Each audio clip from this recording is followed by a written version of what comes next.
소리로 듣는 119 플러스.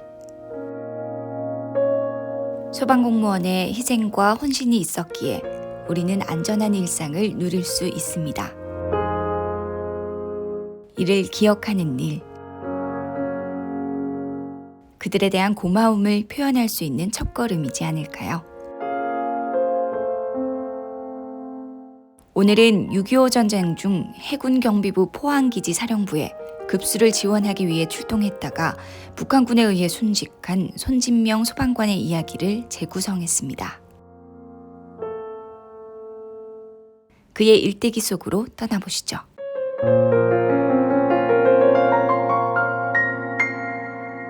손진명 소방관은 일제강점기였던 1923년 경북 경주시 양동리에서 태어났다. 양동마을은 600여 년의 역사를 지닌 유명한 양반마을로 경주 손씨와 여강 이씨의 집성촌이기도 하다. 손 소방관 역시 이곳 경주 손씨의 후손이었다. 그는 일찍이 아버지를 여의고 홀로 된 어머니를 모시며 어려운 살림을 이어가고 있었다. 그러던 중 생계가 어려워져 일자리를 찾아 가족 모두가 포항으로 이주했다. 청년이 됐을 무렵 태평양 전쟁이 발발했고 홀어머니를 남겨둔 채 일본군에 징집됐다. 3년간 죽을 고비를 여러 차례 넘기며 버텼다. 꿈과 같은 해방을 맞아 포항으로 돌아온 그는 조국을 위해 군에 입대하겠다는 계획을 세웠다. 하지만 어머니의 강한 만류로 군에 입대하지 못했다. 당시 어머니는 그의 결혼을 서둘렀다. 수줍어 고개도 들지 못하는 영일 출신의 김경선 씨를 중매로 만나 결혼했고 포항 경북여객의 운전사로 취업했다. 당시 경북여객은 일본인이 본국으로 돌아가면서 두고 간 버스 석 대와 택시 2대를 모아 운행하는 작은 운송회사였다. 차량 고장이 잦아 매일 정비를 병행해야만 운행할 수 있는 형편이었다. 그는 성실하게 모든 일을 해냈고 주변 사람으로부터 인정받았다. 이때 포항 소방서에 근무하는 친구의 권유로 소방원이 된다. 소방서에서도 기술과 성실함을 인정받았고 불 잘 끄기로 유명한 소방수가 됐다. 기관부 책임자로 선임되기도 했다. 그가 근무하던 포항 소방서에서는 급수차를 포함해 총 넉 대의 소방 차량이 있었다. 하지만 모두 낡은 차량뿐이라 고장이 잦았다. 손 소방원의 손길이 닿아야만 시동이 걸렸고 퇴근 후에도 수시로 불려나가 차량을 수리해야만 했다. 1950년 6월 25일 새벽 4시께 북한군의 기습적 남침으로 전쟁이 발발했다. 8월에는 북한군 12사단의 동남진으로 포항이 함락될 위기에 처했다. 포항 시내에 북한군이 쏜 대포가 떨어지고 밤새 총소리와 피난민들의 아우성으로 혼란은 극에 달했다.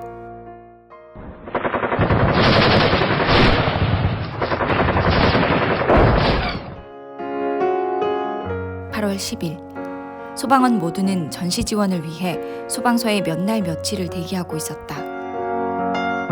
손 소방원 역시 태어난 지 100일밖에 안 되는 둘째 아들이 눈앞에 아른거렸지만 집에 들를 겨를이 잠시도 나지 않았다.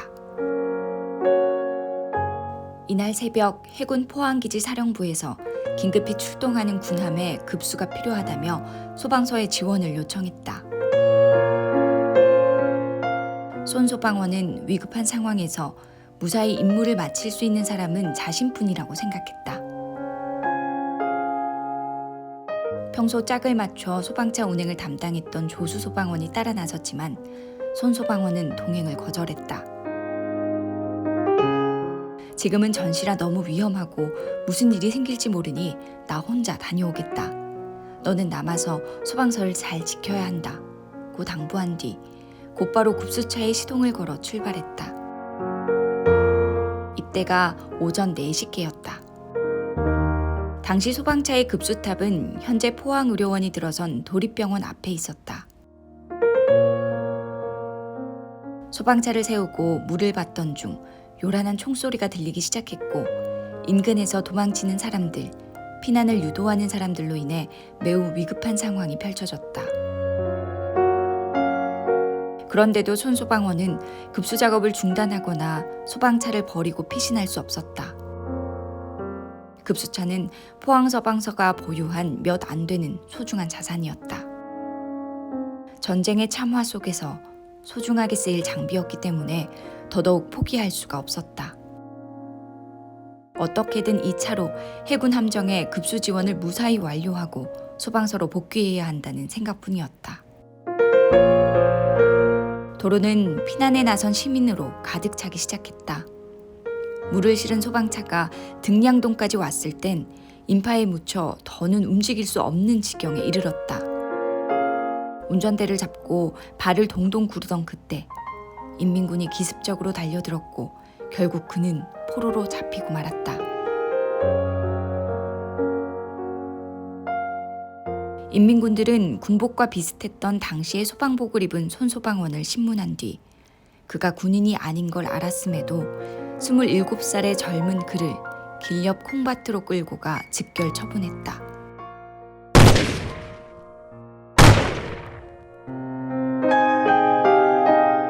이때 학살 현장을 목격한 마을 이장이 시신을 걷어 콩밭 가에 묻었다. 김경선 씨는 밤새 이어진 요란한 총소리에 불안함을 느꼈다. 날이 밝고 어찌할 바를 몰라 안절부절 못하던 중 소방서 직원이 달려와 위험하니 피난해야 한다고 전했다. 하지만 손소방원의 어머니는 요지부동이었다. 아들을 두고 갈 수 없다고 버텼다. 조금 후에는 후퇴하는 군인들이 와서 인민군이 코앞이니 어서 피난하라고 고함을 질렀다.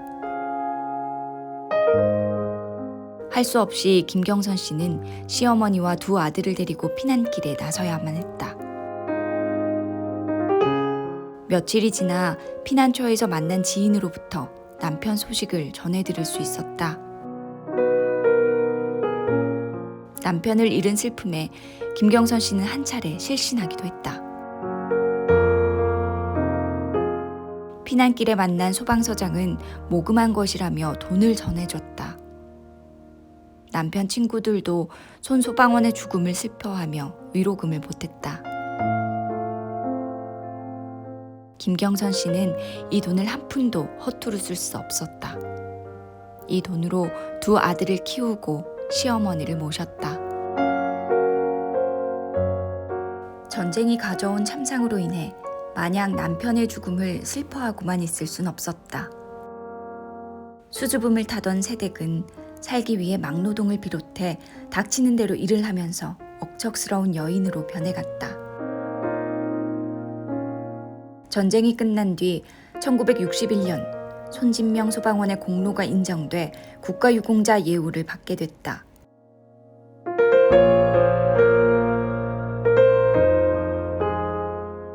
유해는 감회장됐던 등량동 콩밭에서 인근 경주 최씨 선산의 비탈진 곳으로 이장했다.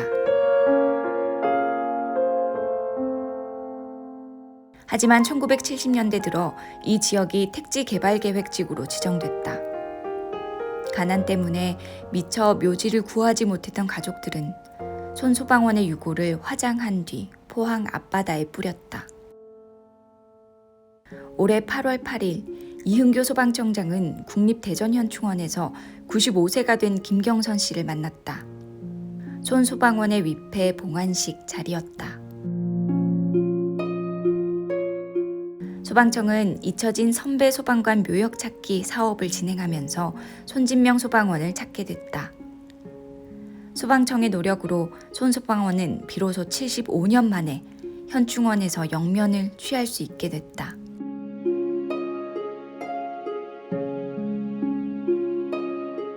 위패 봉안식에는 장성한 그의 후손 15명도 함께 자리했다. 김경선 씨는 위패 봉안이 끝난 뒤 순직 소방공무원 추모기념회 김종태 사무총장을 만나 다음과 같은 심경을 전했다. 돌이켜보면 나만큼 힘들고 어려운 삶을 산 사람도 없을 겁니다. 이젠 나이가 들고 힘들어 제대로 걸을 힘도 없게 됐지만 결혼 후 44개월을 같이 산 소방관 남편의 이름과 얼굴 생김은 아직도 또렷이 기억하고 있습니다. 제겐 세상에서 가장 멋진 사람이었습니다.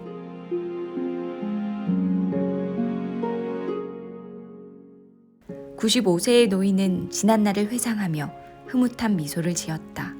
72년 전 둘째를 낳고 좋아서 빙그레 웃던 남편을 추억하며 과거 속으로 달려가는 듯한 모습이었다.